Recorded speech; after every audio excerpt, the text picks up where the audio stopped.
Welcome to my YouTube channel relation with Islam. امید کرتی ہوں آپ سب خیریت سے ہوں گے۔ آج کے اس ویڈیو میں ہم پڑھیں گے صحیح بخاری کی حدیث نمبر 104۔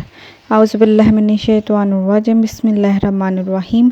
انہوں نے عمرو بن سعید سے جب وہ مکہ میں فوجیں بھیج رہے تھے کہا کہ اے امیر، مجھے آپ اجازت دیں تو میں وہ حدیث آپ سے بیان کر دوں جو رسول اللہ صلی اللہ علیہ وسلم نے فتح مکہ کے دوسرے دن ارشاد فرمائی تھی۔ اس حدیث کو میرے دونوں کانوں نے سنا اور میرے دل نے اسے یاد رکھا ہے، اور جب رسول اللہ صلی اللہ علیہ وسلم یہ حدیث فرما رہے تھے تو میری آنکھیں آپ صلی اللہ علیہ وسلم کو دیکھ رہی تھیں۔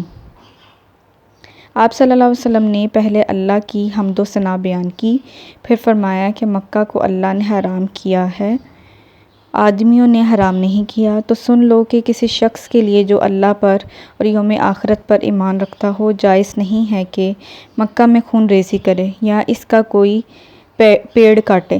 پھر اگر کوئی اللہ کے رسول کے لڑنے کی وجہ سے جواز نکالے تو اس سے کہہ دو کہ اللہ نے اپنے رسول اللہ صلی اللہ علیہ وسلم کے لیے اجازت دی تھی، تمہارے لیے نہیں دی، اور مجھے بھی دن کے کچھ لمحوں کے لیے اجازت ملی تھی۔ آج اس کی حرمت لوٹ آئی جیسی کل تھی، اور حاضر غائب کو یہ بات پہنچا دے۔ یہ حدیث سننے کے بعد راوی حدیث ابو شریح سے پوچھا گیا کہ آپ کی یہ بات سن کر عمرو نے کیا جواب دیا؟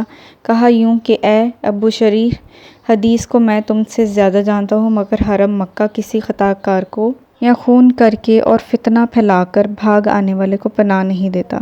ویڈیو دیکھنے کا بہت شکریہ۔ ویڈیو پسند آئی ہو تو ویڈیو کو لائک، شیئر اور کامنٹ ضرور کریں، اور ڈیلی احادیث سننے کے لیے میرے چینل کو سبسکرائب کریں۔ Thank you.